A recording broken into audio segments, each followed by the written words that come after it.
Now, I'm not going to lie, I'm feeling a bit of a buzz in the Australian property air at the moment. I think with rates coming down, rates expected to come down sooner rather than later again this year, with all of the people coming in from overseas, with the job market doing so strong, plenty of infrastructure going out in the new budget over the next 7 years or so, and then the fact that people are actually feeling good for the first time in years in Australia. I'm actually excited to see where the numbers end up between now and the end of the year. Now, we always like to start with the monthly capital growth rates for the major capital cities around the country, which looked incredible over the month. In fact, every capital city outside of Hobart saw an increase in their property prices. Now, this was led by Darwin, 1% up over the previous month, which is incredible, followed by Adelaide at 0.8%, so Adelaide's still really killing it this year. Then Melbourne at 0.5%, Brisbane at 0.4%, Sydney at 0.3%. Now, the last month showed a clear recovery in the Australian property market, and it looks like things are going to continue in this direction. Well, at least that's what the guys at CoreLogic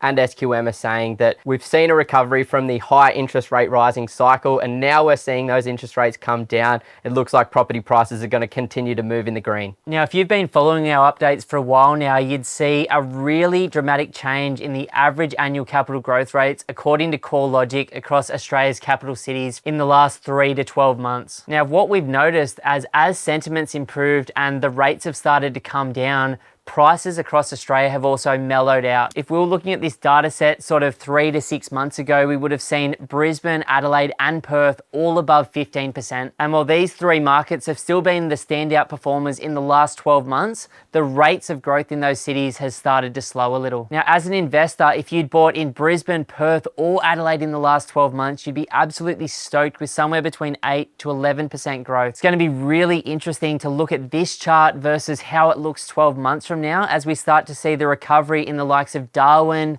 Melbourne, as well as strong performances, according to SQM, continuing in the likes of Adelaide, Brisbane and Perth. With little changes to the vacancy rates around the country in all of the capital cities over the previous month, we are still suffering with a housing crisis. There is not enough rental properties available on the market at the moment, with every single capital city recording a vacancy rate below 2%. Now, I've been looking at these vacancy rates for the last 15 years across Australia, and I've never seen every single capital city at the same time being so low, particularly with Brisbane, Perth, Adelaide and Hobart at the moment all being below 1%. That is chronically undersupplied. And if we continue to see vacancy rates being that low, we should see price pressures in the future as well. Now, for me as an investor, I absolutely love it. Low vacancy rates mean it doesn't take me as long to find a tenant, which is great. But the interesting thing is, with Melbourne and Canberra, they've had higher vacancy rates compared to most other capital cities, but they are actually trending down. You know, Melbourne's currently got a vacancy rate sitting at 1.8% and Canberra at 1.6% right now. You know, what's interesting to me personally when I look at Melbourne is I've seen the vacancy rates from the start of COVID go from like 4 to 3 to 2%.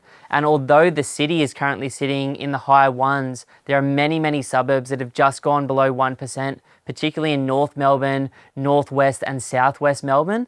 And there just isn't enough product being created at the moment, with the 160,000 people, according to the ABS, coming into that market, not just this year and last year, but also for the next 5 years potentially. So that is going to result in a big housing crisis down there, the likes that we're seeing in Perth and Brisbane at the moment. And we've seen what that's done to those two markets in the last 4 or 5 years. We've seen a really strong bounce back in auction clearance rates over the last month as well. Now that people are getting well and truly into 2025, people are showing up to these auctions in much larger numbers. In fact, down in Melbourne, when we've been competing against other auctions, at times you'll have 10 plus registered bidders at those auctions, which makes it really competitive in those markets at the moment. And it's not just Melbourne, because Domain recently said that last week was Australia's strongest auction clearance rates in years. Now, if there was a silver bullet in the Australian property industry with one indicator that you could follow to see where markets were trending, then consumer confidence or ANZ's Roy Morgan report would be a great place to start. Now, the positive news is that consumer confidence is up. In fact, it's up in an extremely big way from about 3 months ago, where we're sitting at levels as low as the last GFC or COVID. Now, while the long-term trend in confidence sits at about 108,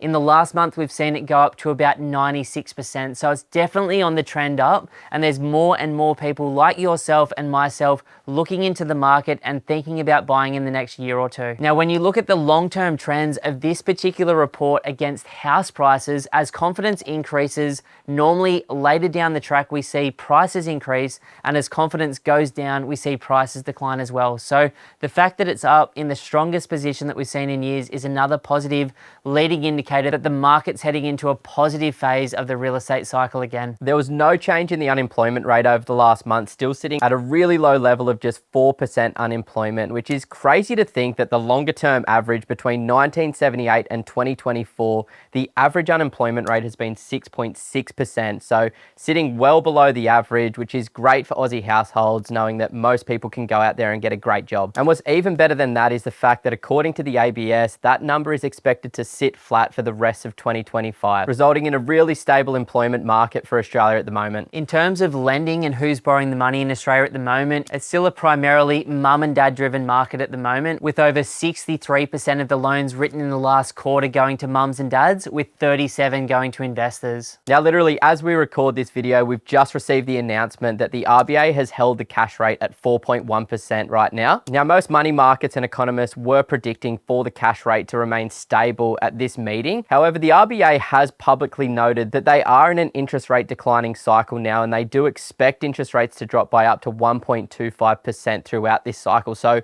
when we actually get those decreases in the interest rates, who actually knows? But according to CBA, that interest rate declining cycle is expected to last from now all the way through until the 25-26 financial year. Now, one of my favourite parts of the monthly market update is to dive into some positive news, which there's absolutely been some positive news over the last month. I don't know if you looked into it too much, but I really dove into the Olympics announcement. So they've announced all the venues for the Queensland Olympic Games, and that's what they're calling it, the Queensland Olympic Games, because they're setting up venues everywhere in Cairns, Townsville, Mackay, Sunshine Coast, Brisbane, Gold Coast, Toowoomba, literally everywhere throughout the state they're going to be hosting some events. But obviously the primary focus is going to be on the Brisbane market, the major upgrade to Queen's Park in North Brisbane.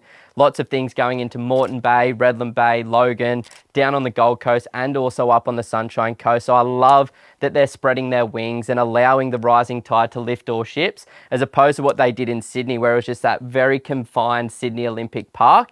In Brisbane, they've learnt from those mistakes and they're expanding it throughout the whole state. So I'm pumped. I can't wait. I just watched an epic documentary on Gout.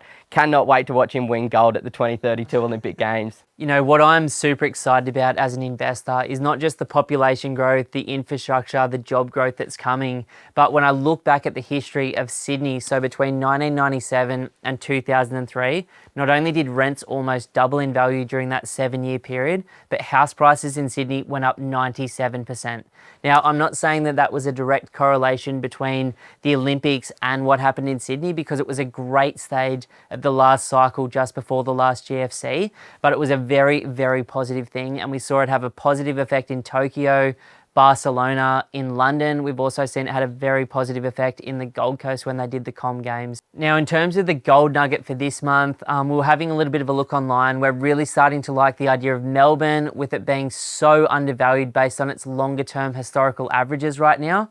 But taking a bit of a look at what's going on in the west out there, there's about $5 billion worth of rail and new roads going in, which will connect people in some of those western, northwestern suburbs, not just to the airport, but to the CBD in a way more meaningful way. So plenty of infrastructure going in on the ground out there, and with 160,000 people per year moving into Melbourne right now, according to the ABS, obviously they're going to need it in a big way. Now, since we started doing these monthly market updates, it's really been a story of 3 markets, Brisbane, Perth and Adelaide. But as we're starting to see 2025 unravel, we're starting to see incredible opportunities in other states as well, like Victoria, New South Wales and even the Northern Territory now as well. So we're going to continue to bring these monthly market updates. Now, for myself and my brother Ben personally, we're getting really excited about expanding our property portfolios in 2025, tossing up whether we should go to Queensland or Victoria, because the numbers look great in both of those markets. So I'm really excited, and thanks so much for sitting down again, Benny. G'day guys, my name's Ben and I'm the director here at Pumped on Property, and I just want to say a massive thank you for watching our content today. Now, if you're thinking about buying an investment property in the next 3 to 12 months, then the team and I would love to offer you a one-on-one strategy session. In that session, we can talk about exactly where you are right now, where you'd like to be longer term, and we can deeply educate you on the Australian market. And then you can take that information and go and absolutely smash it on your own, or potentially become one of the small number of clients that we work with each week. To book your session, all you have to do is go to www.pumkedonproperty.com and click that book your free strategy session button. But either way, we wish you all the best on your journey as an investor to financial freedom.